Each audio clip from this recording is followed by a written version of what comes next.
राधे राधे दोस्तों, आपका फिर से स्वागत है मेरे YouTube चैनल राधे श्याम में। आज हम आपको एक नया अध्याय, एक नया पुराण सुनाएंगे। सुनाने से पहले मेरी आप सबसे विनती है कि आप मेरे चैनल को लाइक, सब्सक्राइब और शेयर करना ना भूलें, ताकि हम आपके लिए नई नई कथाएं और पुराने ला सकें। चलो आइए शुरू करते हैं। राधे राधे दोस्तों, आपका फिर से स्वागत है मेरे YouTube चैनल राधे श्याम में। आज हम आपको आगे की कथा सुनाते हैं। अयोध्या पहुंचते ही राजा खटवांग ने उसी क्षण शेष बची हुई 2 घड़ियों में अपने पुत्र को राजकाज सौंपा और 3 अनाथों को दिल खोल कर दान दिया और राजसी वस्त्र, आभूषण व संसारिक मोह माया का त्याग कर सरयू नदी के किनारे समाधि लगाकर योगाभ्यास से अपने प्राण त्याग मोक्ष को प्राप्त हो गए। यह कथा सुनाकर सुखदेव मुनि बोले, राजा परीक्षित, जब राजा खटवांग ने मात्र 2 घड़ी में ही मुक्ति प्राप्त कर ली थी, तो तुम्हारे पास तो 7 दिन का समय है। आप संसारिक मोह माया का त्याग कर प्रभु श्री हरि के विष्णु जी के विराट स्वरूप का ध्यान करो, क्योंकि इस जगत की समस्त वस्तुएं उसी विराट स्वरूप के अधीन है। उससे बाहर न ही कोई लोक है और न ही परलोक है। उसी विराट स्वरूप के प्रकाश से सूर्य और चंद्रमा प्रकाशित होकर संपूर्ण जगत में प्रकाश उजाला करते हैं। इस जगत के समस्त प्राणियों में उसी का प्रकाश है और उसी के फलस्वरूप सब चेतन रूप दिखाई देते हैं। राजन, इस समस्त जगत को उसी का रूप समझना चाहिए। यह सारा जगत ब्रह्म रूप है। उसी प्रभु का सच्चे मन से ध्यान लगाकर श्रीमद् भागवत सुने। उससे अब आपका आवागमन के चक्र से मुक्ति मिल जाएगी। श्री सुखदेव मुनि जी की बात सुन राजा परीक्षित उनसे हाथ जोड़कर बोले, हे मुनिराज, आप मुझे प्रभु के उस विराट स्वरूप के बारे में बताइए और प्रभु का ध्यान किस आसन से बैठकर किस प्रकार करना चाहिए। राजा परीक्षित की बात सुनकर श्री सुखदेव मुनि जी बोले, राजन, उस पर ब्रह्म परमेश्वर का कमलासन पर बैठकर 2 प्रकार से ध्यान किया जाता है। सर्वप्रथम उसके विराट स्वरूप का ध्यान करना चाहिए। अब मैं आपको उनके विराट स्वरूप के बारे में बताता हूँ। उन विराट प्रभु के पाताल लोक पैर, सरातल लोक पिंडली, सुतल लोक जंघा, वितल और अवतल लोक नितंब, भूमि, कमर, नभ, नाभि, ज्योति चक्र जहाँ सूर्य और चंद्रमा निवास करते हैं, हृदय, महरलोकंठ, जनलोक, मुख, तप लोक, मस्तक और सत्यलोक शीश समझने चाहिए तथा इंद्र आदि देवता भुजा, 10 दिशाएं कान, अश्वनी कुमार नाक, संसार की समस्त सुगंधित वस्तुएं नाक के छिद्र, अग्नि मुख, आकाश आंख का गर्त, सूर्य और चंद्र नेत्र, दिन और रात्रि पलक, जल पैर, समस्त संसार का स्वाद जीभ, यमराज दांत, माया मुस्कुराहट, लज्जा और लालच होठ,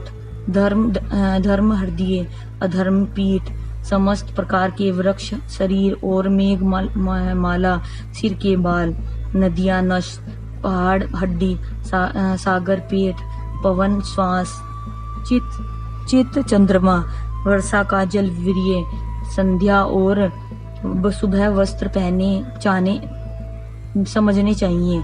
एवं उस विराट स्वरूप प्रभु की बुद्धि से मनुष्य, नखों से गधा,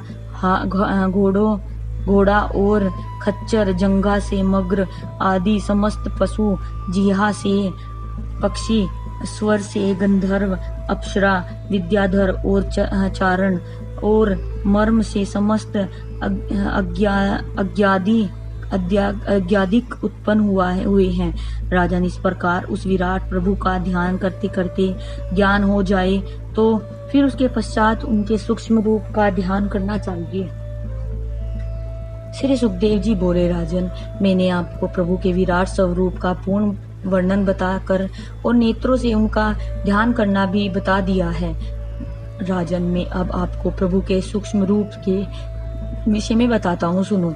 जब भक्ति करते हुए प्रभु के भक्त का मन पूर्ण रूप से प्रभु के विराट स्वरूप का सच्चे मन से चिंतन करते हुए सांसारिक मोह माया से दूर होकर उस प्राणी को उस समय अपना गृहस्थ छोड़कर प्रभु की भक्ति करने के लिए किसी वन में चले जाना चाहिए।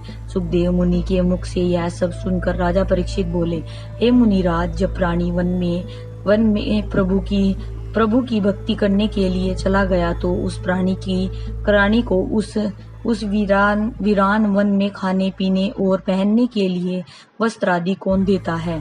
आप मुझे इस बारे में बताकर मेरी शंका दूर कीजिए।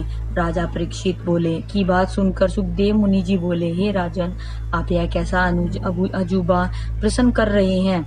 इस संसार में इस जगत के प्रत्येक प्राणी का पालनहार परम पिता पर ब्रह्म परमेश्वर है। बालक के गर्भ में होने से लेकर उनके उत्पन्न होने फिर बाल अवस्था से लेकर युवावस्था और उनके बाद वृद्धावस्था में आने पर सिर्फ वही जगत के पालनहार पर ब्रह्म पूर्ण रूप से हर प्राणी का पूर्ण रूप से खाने पीने आदि का और प्राणी की समस्त इच्छाओं को पूरा करते हैं। जो प्राणी सच्चे मन से प्रभु का भजन करता है, जगत में के पालनहार परम पिता परमेश्वर अपने उस भक्त का खुद ध्यान रखते हैं। प्रभु ने अपने भक्तों के लिए वन में उसी जरूरत की हर वस्तु का प्रबंध कर रखा है। जैसे वन में प्रभु भक्ति करने वाले प्राणी के सोने के लिए पृथ्वी, तकिए के लिए पेड़ की टहनी और उनके खाने के लिए विभिन्न प्रकार के फल, पीने के लिए नदियां का पानी, साफ स्वच्छ जल, पात्रों के लिए उनके दोनों हाथ, रखने के लिए गुफा, रहने के लिए गुफा, पहनने के लिए वल्कल और नगरों के आसपास पड़े हुए फटे पुराने वस्त्र जिनको अच्छी तरह धोकर और सिलकर पहनना चाहिए, क्योंकि नींद आने पर पत्थर गद्दे का काम करते हैं। और खाने के लिए फलों से उत्तम और कोई भी आहार नहीं होता। बर्तनों के स्थान पर प्राणी के हाथ बर्तनों का कार्य करते हैं। इस प्रकार इन खाने पीने के पहनने की वस्तुओं से निर्वाह करते हुए प्राणी को सच्चे मन से बस प्रभु की भक्ति में लगे रहना चाहिए और धन आदि का जरा सा भी अपने मन में ख्याल नहीं लाना चाहिए तथा उसके पश्चात श्वास को रोकने का अभ्यास कर समाधि लगानी चाहिए। जब प्राणी श्वास रोकने का अभ्यास पूर्ण कर सके तो उसे मन ही मन सहस्त्र पत्र कमल का ध्यान करना चाहिए और जब सहस्त्र पत्र कमल में ध्यान लग जाए तो उसमें अंगुष्ठ प्रमाण चतुर्भुजी प्रभु का ध्यान कर इस तरह करना चाहिए कि श्याम जिनकी शरीर है और चारों भुजाओं में शंख चक्र गदा और पद है तथा मस्तक पर जटाऊ किरीट और मुकुट है तथा उनके कानों में मकराकृत कुंडल, पैरों में पाजेब, कमर पर पीताम्बर और भुजाओं में बाजूबंद तथा हृदय में भृंगुलाता का चिन्ह धारण किए हुए हैं। आज की कथा में समाप्त। अगर आपको मेरी वीडियो अच्छी लगी तो बेल आइकन दबाना ना भूलें ताकि आपको मेरे आने वाली वीडियोस का नोटिफिकेशन मिलता रहे। धन्यवाद। ओम नमः शिवाय।